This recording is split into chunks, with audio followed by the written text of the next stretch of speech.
You describe Boris's conflicted attitude towards migration. I have a very conflicted attitude towards Boris. He's a better man than many of his detractors would admit, but he clearly has flaws. When he's required to be serious, and he can be, there are other moments when he's fundamentally unserious about the problems that we face. So I'm torn. Fundamentally, the thing that was lacking was a lack of decisiveness on some key issues. So the things that are blocking them from doing stuff is the Human Rights Act. I mean, I'm sure that if you got Blair in a room privately and you said to him, this Human Rights Act, what, do you think it was a mistake? I feel confident that he'd probably say, yeah, we should have done it. The calibre of the people who are in Parliament and who we select ministers from is just not good enough. It's just not good enough. Welcome back to Quite Right, and this week, again, Maddie is away, and I've been talking to Munira Mirza, Boris Johnson's former advisor, the founder of two very important institutions in British life, Civic Future and Fix Britain. I've been talking to Munira already about some of the problems that we have with division in our society. In this episode, we'll be talking about leadership, when it's absent, what it looks like, and where we find it. You talked about the extent to which events after 2019 did not live up to the hopes of that manifesto. One of the things that I want to go on to is the extent to which reform, and also the Conservatives under Kemi Badenoch, are seeking to learn the lessons of what went wrong post-2019. What do you think went wrong? Well, I mean, obviously, it was a pandemic, so... Yes. That really made it very difficult to deliver lots of things that we wanted to.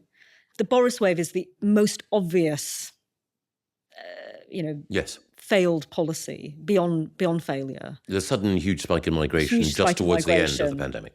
Yeah, which actually the really large increases happened, I think, after I'd left, but the policies had been implemented earlier, in sort of 2021. So the things like the graduate visa came in a bit earlier. I think the main failure was the Home Office and the ONS were not counting properly the number of people who were coming in. So you have to remember, during 2020, nobody was coming into the country because of lockdown. Yeah. And then in 2021, the big fear was that the economy was reopening and there would not be enough people to do the jobs, and therefore some migration should be coming in. There was a kind of loosening of the system, social care in particular. But generally, we were being told that, the numbers were, what you would expect once the economy rebounds, once it opens up again. And in fact, the numbers that they gave towards the end of 2021 were then wrong. Yes. And they had to be revised upwards about a year later. But we didn't know at that time. And in fact, my experience of that whole period in 2021 was trying to stop small boats. Yes. Trying to argue against increasing too much. So I don't know if you remember the pigs in blankets crisis of Christmas 2021, which everyone was worried that there wouldn't be enough people working in abattoirs in order to, then have pigs in blankets at Christmas time. And we held firm on opening up lots of new routes for these different jobs, because we said... Whether it was in food processing or haulage drivers or so on. Exactly. But, unfortunately, some of the other policy decisions that were being made were allowing lots more people in. I think the big mistake was that once government knew, particularly under the Rishi Sunak regime, once they knew that the numbers had got that big, they should at that point have clamped down quite quickly, and they didn't. They waited too long. Yeah.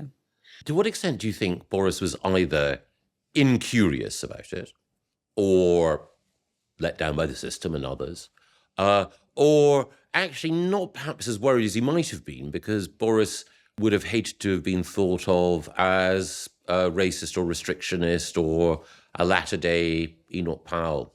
I think he was probably torn between both those positions. I think he understood the importance of trying to keep numbers low. The pressure from business and from employers and the NHS was quite significant in 2021. People were very, very worried that we wouldn't have enough people working in care homes and that businesses were opening up. As it happened, a lot of the visas that were being given out were not for people working in the end. They were dependents. And then later, people coming in through refugee routes as well. So I think those pressures were real. I think possibly on some level, he is of a more liberal disposition and wouldn't want to be seen to be clamping down. I can't speak for him. I think you'd have to ask him that question, what was going through his mind. From my perspective, we were very clear that we absolutely should not have a massive surge in immigration, and that's not what we were planning for. The Home Office, you'd have to ask the Home Secretary at the time what they were doing. I think there are lessons learned about the fact that you need proper data, you need to understand what's going on in the system. And there were definitely failures. I confess, my own failures as well. But it wasn't an intentional policy to have such a high surge in migration numbers. And, I think once the government realised that that's what was happening, they should have clamped down much more quickly. In fact, all the way through 2021, the small boats, the illegal migration problem was a thing that was really, really exercising us. And we were obviously working on things like the Rwanda scheme at the time.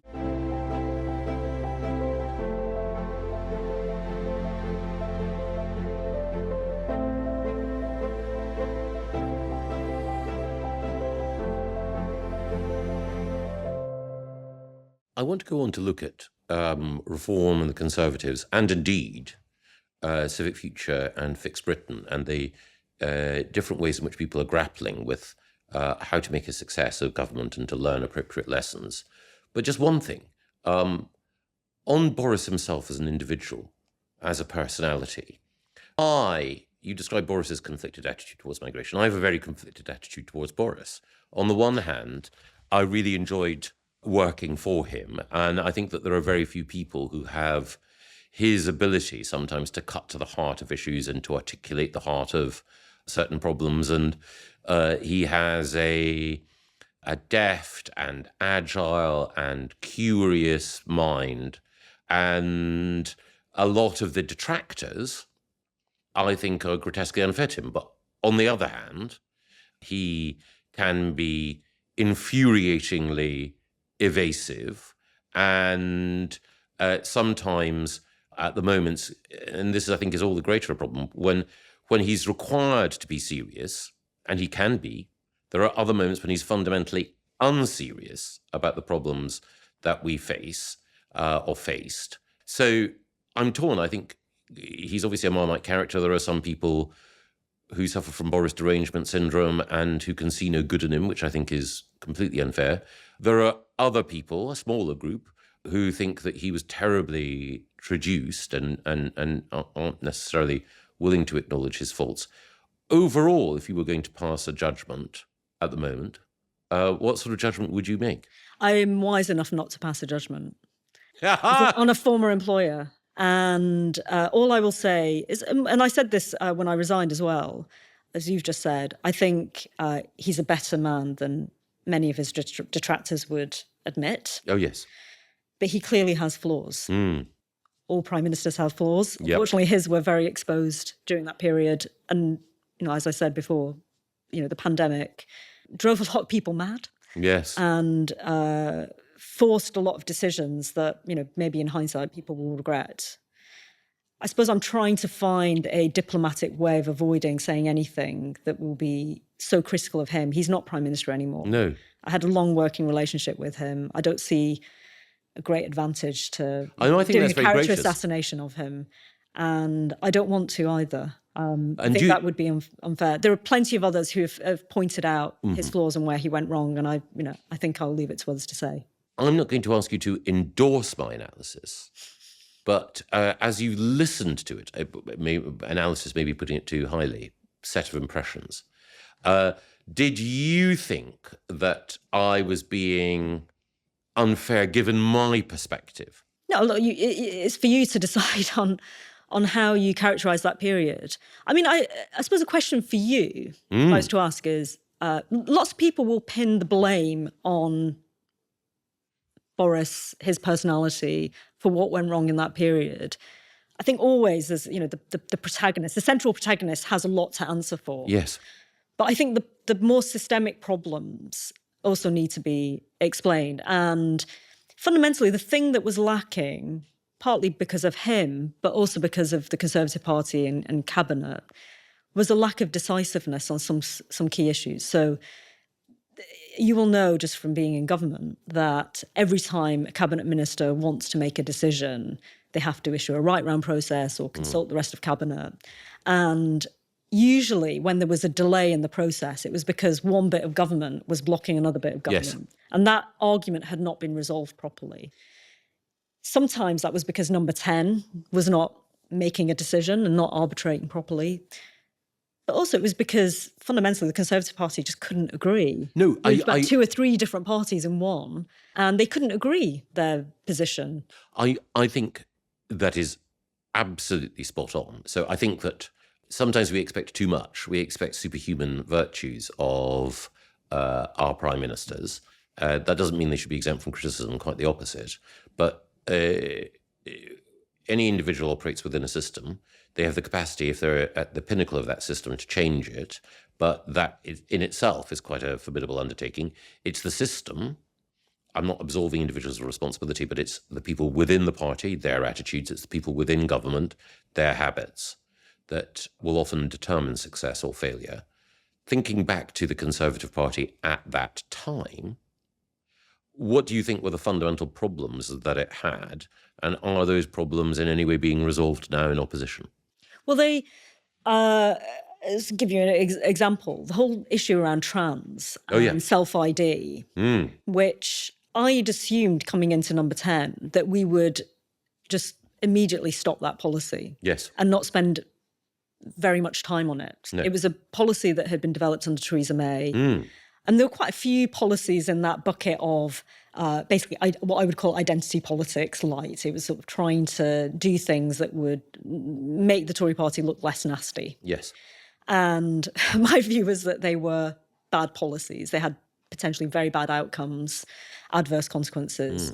And number 10, the Prime Minister could lead his party and say, the reason we're not doing this is X, Y, Z. And then, but we are going to do these other really good and important things for the country, and we're going to get the economy growing, and we're going to, sort out our borders, etc. Unfortunately, I had not banked on how much parts of the Conservative Party really liked those policies and really wanted to back them. We had lots of MPs campaigning for self-ID. And therefore, the Prime Minister was trying to keep a coalition of people who had just diametrically opposed views. I mean, people, I won't name them, but quite a lot of MPs were sort of trotting into my office and saying, no, it's very important we do this. This is the most important issue that the Conservative Party could deal with. And I just couldn't believe it. And I thought, seriously, this is not the most important issue. No. It's this tiny, tiny number of people it will affect. I understand that, and lots of MPs have teenage children who are very, motivated by these questions. This is where leadership is so important in politics. You need someone who will stand at the front and say, we're not going to do this, and these are the reasons why, and make a case persuasively to their party and to the country. Yes. And I think that was entirely possible to do, but we didn't do it. And there was there were some divisions within number 10. Yes, I think it was reported, at the time. And is that being resolved now? Well, Kemi Badenoch is, was at the time you characterise her a bit of a culture warrior. She had very strong views about all of this stuff.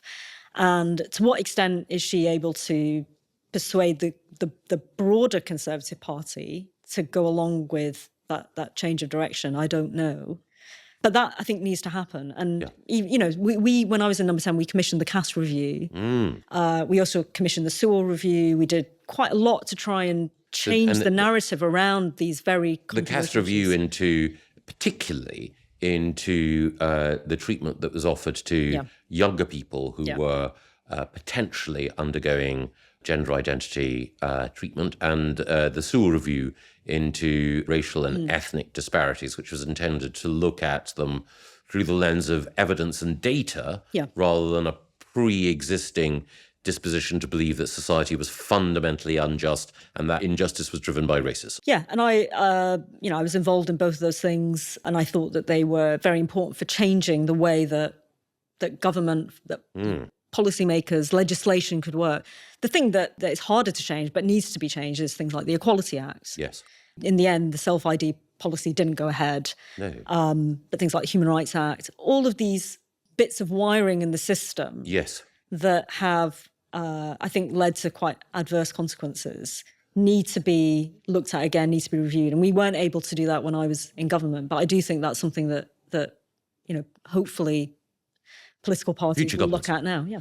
One of the reasons, of course, why it's difficult to deal with that legislation if you inherit it is that there are only so many fronts, arguably, on which a government can fight at once. And if you're dealing with big issues, whether that's Brexit or COVID or the economy facing the ravages of that pandemic, then you may not necessarily, this sounds like an excuse, but I think it's probably fair, you may not necessarily be able to fight energetically on every area, though at least you should not make things worse.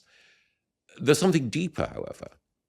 The Human Rights Act, the Equalities Act, are products of a way of thinking, a way of analysing what's wrong in society and what's wrong with government, that if their unhappy consequences are to be dealt with, I'd argue it's not enough simply to legislate for the removal. You've got to understand why it is that they came about and have an argument rooted in principle as to why either the problems they're addressing are not as big as some people claimed, or the means of addressing them misunderstand what a good and healthy society should be.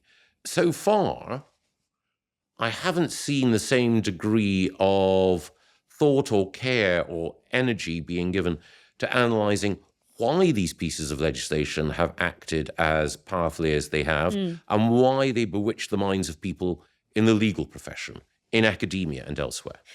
So it's interesting, after Labour came in and a number of... In 2024. A number of special advisors have since left and written, I think, very compelling articles saying, the system doesn't work, the system's broken. Dominic Cummings was right. Yes. The Blob. Most notably Paul Ovenden, who was Walter McSweeney's number 2, basically endorsed Dominic Cummings' view of the world. Yeah. And he wrote a brilliant article talking about stakeholder, stakeholder politics and government. But I think it's more than just that the system doesn't work or there's too much bureaucracy or these kind of NGOs that are demanding their policy gets implemented. I think the fundamental problem is that lots of the legislation that now hinders government is legislation that was brought in by Labour after 1997 and informed the Labour worldview, was part of the way, as you say, that Labour thought about how government should operate. And if you take something like the Human Rights Act, which was something that, people on the left, the parts of the legal profession, people like Lord Hermer and others, had been campaigning for. Keir Starmer himself had spent his whole career using the Human Rights Act, and it's the one thing he's known to believe in. Not maybe it's hard to discern what else he believes in, but he definitely believes in that. So when the Labour government comes in 2024 and says, right, we want to do stuff, then they realise that actually the things that are blocking them from doing stuff, that's blocking Shabana Mahmood from reducing immigration or being able to do enforced removals and so on, is the Human Rights Act. These are the sacred cows of the Labour Party. These are the things that the Labour government, Blair and Brown, introduced. And the Equality Act is the same. It was brought in by Harriet Harman, went in quite quickly. It's therefore not just about, the civil service are being difficult or the lawyers are being too cautious. It's that the fundamental wiring has been created in the image of Labour. Yes. I mean, ironically, I think one of the kind of the critics of it is Blair himself. I mean, I'm sure that if you got Blair in a room privately and you said to him, this Human Rights Act, what do you think it was a mistake? Yeah. I feel confident that he'd probably say, yeah, we should have done it. Funnily enough, I was looking again at the weekend at Blair's memoirs, and he takes no pride in, he doesn't talk about how wonderful it was that they introduced the Human Rights Act. He's critical of human rights in the context of dealing with migration. He says the Freedom of Information Act, not quite the same thing, was a disaster, that it was a mistake to spend so much time banning fox hunting. If you were to take each of those things in isolation, then Tony Blair's closer to Charles Moore than he is to Richard Turner or Keir Starmer. But it happened on his watch. Given where we are now, reform have been admirably clear. Get rid of the Equalities Act, get rid of the Human Rights Act, get rid of the Blair-era legislation that, in effect, as you've pointed out, animates the blobocracy. Do you think reform are right? Would you get rid of those pieces of legislation? And So far, in what Reform have said, do you think that their broader analysis of what's required in the country is correct? So I definitely would reform, repeal, amend those key bits of legislation. I think if you look at how they interact with decisions by government, decisions on the ground by local authorities and by border force. So definitely get rid of the Equality Act. So I would no, I would maintain anti-discrimination legislation. I think. I mean, I'm trying to give you a shorthand view. It's complicated. Sure. And the legislation that appeared before the Equality Act that existed was serving a function. So I think what Reform have to be careful of is sort of announcing policies without having done the work behind the scenes of what would the alternatives look like. So a really detailed implementation plan, because there's a lot of case law that has come out of the Equality Act as well for the last 15 years. Often in ways that people don't quite appreciate. So, on areas like public sector pensions reform, the Equality Act has had quite a big impact. Most people just don't know that. They think Equality Act must mean about, ethnic minorities or gender. There's all sorts of other ways in which the Equality Act actually influences policy making. And it's become grounds for a lot of judicial review, a lot of judicial activism. Same with the UK Climate Change Act, same with human rights and so on. So I think Reform's instincts to try and deal with this wiring are correct. I think the Conservatives are also moving in that direction. There are definitely people in Labour that I speak to who also recognise that they have a problem, but their problem is that they introduce quite a lot of it too. And it's a shibboleth in Labour, to tackle, to sort of try and undo any of this stuff. But I think there's a general understanding now that the original intention behind a lot of this legislation, good as it was, as well-meaning as it was, has created all these problems in the system. Because Reform are frankly less worried about, what their friends will say, whether they'll get invited to dinner parties, they're just much more straightforward about getting rid of it. I think, though, that they need to have a very clear plan about how they will do it so that they don't have other unintended bad consequences. It was reported that you were invited into Number 10 to talk to Starmer's team about some of these questions. Is that true? And can you say anything about what you were able to tell them? It is true. I did go in, and I think they spoke to quite a lot of people, actually, who'd been in the previous administration. I don't think I was sort of picked out particularly. And, I talked to them about some of the things that we, I think, tried to do, things that we got wrong, and they were refreshingly non-tribal. Which I think they deserve a lot of credit for that. It just reminded me that, whatever people in Number 10 might think, they don't necessarily carry the whole of their party with them. They don't even necessarily carry the Prime Minister with them. No. And that's the hardest thing. If your principle is not very clear about what they believe, it's very hard for Number 10 to be able to affect change. And it's that lack of leadership and ideas at the centre that I think is causing them real problems now. There are lots of things in government that you can fix if you are very candid and clear about what you want to do. And there's a sort of, you will know this from your time as a politician. There's a sort of attitude in Westminster that if you really said what you think, if you really told the public that you thought the triple lock was a bad idea, or that we shouldn't do self-ID because it's just obviously a mad policy, that you would be hated, and therefore you have to almost conceal your motives. You have to find other ways of presenting a policy. And that once you get elected, you'll just do this stuff quietly and it won't matter, I think that's wrong. I think public cynicism and hatred of politicians is so deep now. They almost expect when they elect you that you'll screw them over. Yeah.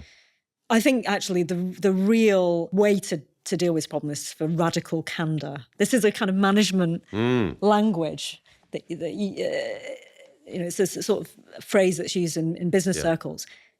Being extremely honest and straight about what you believe and then explaining it is probably the best way to try and persuade the public to follow your views. And that's what really great leaders historically do. They're just, Margaret Thatcher, Lee Kuan Yew, Charles de Gaulle, they just said what they thought. Yep. And even if people disagreed with them, people kind of knew where they stood. Blair gave an interview a while ago where he said that when they were in opposition, he and Brown would watch Thatcher and would be amazed that she would do all these policies that were extremely unpopular, but she'd still get re-elected. And they were trying to square the circle. How is that? And it's because leaders who have a clear North Star, who have a sense of direction, get some credit from the public. And so, Reform, Conservatives and, Labour still have a chance if they want to. If they set a clear direction, I think can still influence the public. You're now involved in at least 2 initiatives that are designed to help whoever is in government to deal with the deep problems that the country still faces. One of them is Civic Future. Can you tell me, what does it do? So I set Civic Future up in 2022 when I left government. We're a charity, so we work with people from different political parties. And our aim is to try and get more very good, talented people into government. When I was in government, I was just sort of amazed by how many smart people I knew outside government who would go nowhere near politics. So I set it up with my co-founder, Pamela Dow, who was a civil servant for 15 years. So I'd been on the political side, she'd been in the civil service. And we both arrived at the same conclusion that, to make government work better, we definitely need just better people. And we also need to train them. As politicians, as civil servants, special advisors. Yeah. But we also need to prepare them for these jobs. I mean, I can't think of any other industry in this country which is so complacent about both getting good people in and then preparing them. I mean, you can in this country become elected as a politician and know nothing about economics. You'll be asked to vote on a finance bill. You have absolutely no understanding of the public finances. It's, that is just normal. And it's mad. It's obviously mad. So we run fellowship programs for people in their 20s who are interested in going into public life. We run training courses about economics and other areas of public policy. We work with people who are very senior, who are interested in doing non-executive positions on public bodies, hundreds of quangos. And, most very successful business people have absolutely no idea that they can apply for these roles. So you're working with people from mid-20s, people who've been relatively recent graduates from university, all the way up to 50s and 60s-year-old, people with business experience. Yeah. And what you're providing them with is an understanding of how Whitehall works and how government works in order for them to contribute. And you're prepared to work with people who might be Labour-y or Tory-ish or Reform-y or none of the above. Yeah, so we're not party political. We're not completely neutral. We believe in the nation state. We believe that market economies work well. We believe in state capacity and a role for government. So there are certain things where, we very strongly believe in free speech, which tends to be quite a good way of... so a young Shabana Mahmood could have benefited from Civic Future, but probably not a young Zach Walensky. Probably. We're a charity, so Who knows? But we have people from different parts of the political spectrum. The key thing is that we encourage healthy debate and discussion. We try and expose people to a range of people who've worked in public life, but also people outside public life who have knowledge of, the NHS or have knowledge of business. We have ex-diplomats who come and speak. A lot of what we do, I think, is we're like a college. Yes. And, shamelessly, I will plug the fact that we have a fellowship programs, which are currently, the applications are open at the moment. Please look at our website. Because we want people to come into public life. And at the moment, political parties are just not very good at doing it. No, because political parties are for the most part, hollowed out institutions. Yeah. Their meetings, I presided over some of them, are, bureaucratic ideas, free zones. If you join a political party, you're treated as basically a glorified leafleter. Yes. I've met some of the Civic Future fellows. Very kindly, you've come and spoken for us. Yeah, and the thing that struck me is there are people who probably wouldn't have gone anywhere near a political party, even though they're very interested in politics. I remember talking to a guy in their early 30s who was a trained doctor who's now working in AI, looking at some of the biosecurity threats facing the West. So, super credentialed and qualified from a very ordinary family social background, as far as that matters. He was atypical, in some respects, in being so talented, but typical of the Civic Future fellows, I was left with a feeling of optimism about the country, that there were people who were prepared to devote time and care to understanding how to make this country work better. Were you surprised, having set up Civic Future, that there would be, having built it, that they would come? Yeah, so when we launched the fellowship, we didn't even put an upper age limit on it because we weren't sure how many people would apply. As it happens, we had several hundred applications for 14 places in the first year. We are completely honest that we're, the fellowship, which is just one thing that we do, but it is an elite program. It's highly selective and competitive. We want good people. We're not embarrassed to say that. No. And we don't select on, protected characteristics or anything like that. If you're good, your background is not really relevant. And we get lots of people who've worked in tech and science who are, this country is not short of talent. We have incredible people who are world leading. They just don't go into politics. They don't go into government. The government doesn't make it easy. The civil service doesn't make it very easy. Started to improve a bit. But we have roles like special advisor routes. We have people who can become politicians.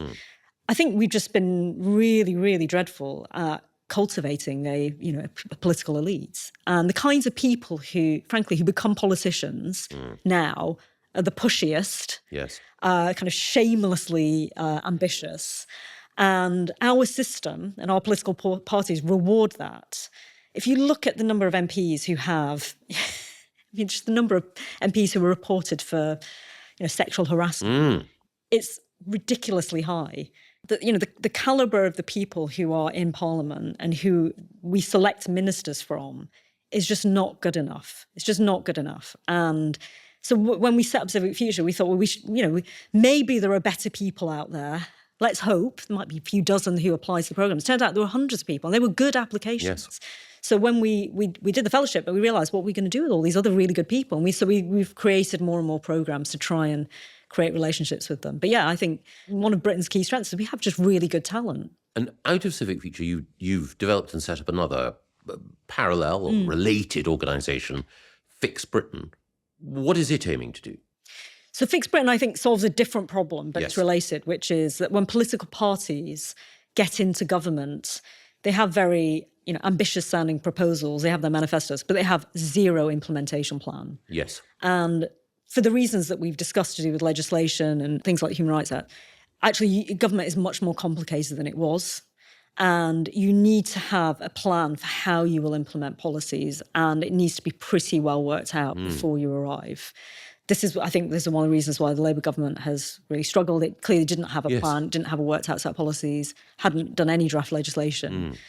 So I think we're just in a world now where political parties have to have thought in advance about what they want to do. There's very limited time in Parliament to get stuff done. And the sense of crisis and urgency is so strong that, so I, with a few people, ex-civil servants, people who'd worked as special advisors and politicians, and plus, the wider network that we've got to know, are now developing the series of plans. And we're talking to think tanks about policies. How do you implement them? What should a First King's speech look like? What could the blocks be? How do you rewire the system to make it easier to hire good people? That kind of detailed work, which, if you were in business, you would just take it for granted. Yes. Obviously, you should do that. But, we're very amateur in this country about how we do politics and government, I think. Earlier this week, I was talking to a former Labour minister who said that the absence of a governing plan on Keir Starmer's part wasn't just accidental, it was a deliberate decision. There was a deliberate decision not to develop a plan for government on the basis that the more detailed a plan, the greater the risk that it might alienate people in the run-up to the election. And there was an assumption that once in, they could then rely on the resources of the civil service and their basic virtue to govern wisely. Oh, the grown-ups. The grown-ups will come in and they will just do the policies that, the civil service say should have been done, but the evil Tories wouldn't let them. I think everyone has now woken up to that fantasy and realised it's complete misreading of what's going on.